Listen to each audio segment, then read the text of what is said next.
alerted the social profile of local bodies, these bodies have thus become more representative of the social reality they operate within. Sometimes this leads to tension. The dominantal social group which control the village earlier do not wish to give up their powers.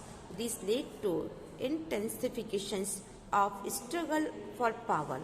But tension and struggle is not always bad. Whenever there is an attempt to make democracy more meaningful and give power to those who did not enjoy it earlier, there is bound to be some conflict and tension in society. The constitutional amendments assignment as many as in 29 subjects to the local government. All these subjects are related to function linked to local welfare and development need.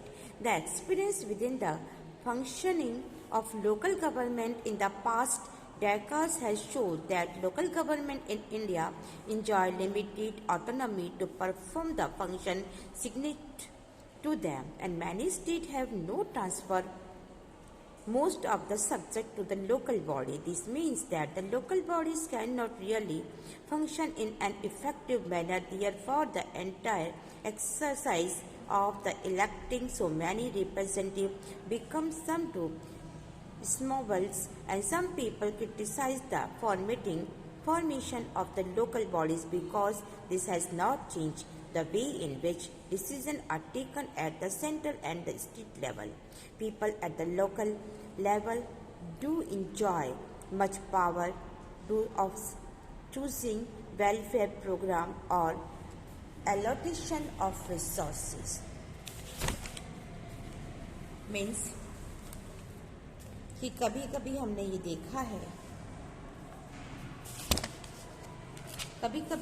देखा है कि इसमें बहुत सी tensions हमें दिखाई पड़ती है, और उसका मेन सामाजिक रूप से इफेक्ट होना, हमारे गांव पे कंट्रोल रखना और अपने दबदबे को छोड़ना नहीं चाहना एक सत्ता के लिए तेज संघर्ष हो सकता है। लेकिन टेंशन और स्ट्रगल हमेशा बुरे नहीं होते। जब भी डेमोक्रेसी को ज़्यादा सपोर्ट बनाने या पावरफुल बनाने और ताकत से वंचित लोगों को ताकत देने की कोशिश होती है, तभी सोसाइटी में ऐसे संघर्ष, ऐसे स्ट्रगल और ऐसा टेंशन होता ही है। तो कॉन्स्टिट्यूशन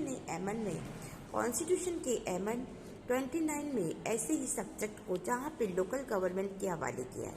ये सारे ही सब्जेक्ट लोकल गवर्नमेंट के डेवलपमेंट एंड वेलफेयर की ज़रूरतों से है।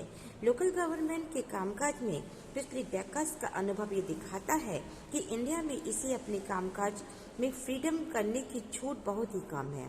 कुछ ऐसे स्टेट पे है जहाँ पर अधिकतर इन सब्जेक्ट में लोकल गवर्नमेंट को नहीं सौंपे गए हैं। इसका मीनिंग यह है कि लोकल गवर्नमेंट ठीक ढंग से काम नहीं कर सकती है।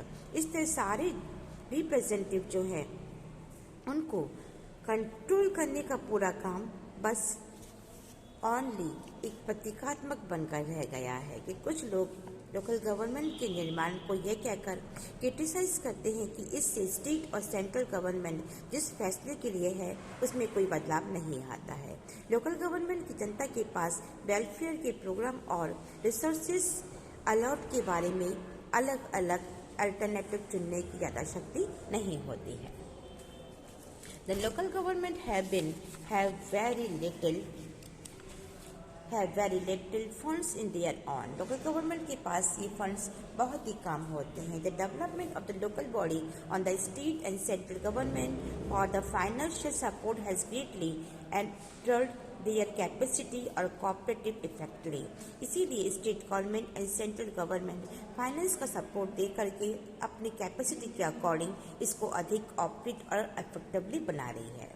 While the rural area local bodies raise 0.25% of total revenue collected, जबकि रूरल एरिया से 0.24% रेवेन्यू कलेक्ट किया जाता है, और the account for 4% of total expenditure made by the government, और गवर्नमेंट का टोटल 4% एक्सपेंडिचर का ये अकाउंट होता है। So they earn much less than this spend, इसीलिए इसमें बहुत ही कम खर्चे स्पेंड किए जाते हैं, क्योंकि अर्निंग कम है तो स्पेंड भी कम है।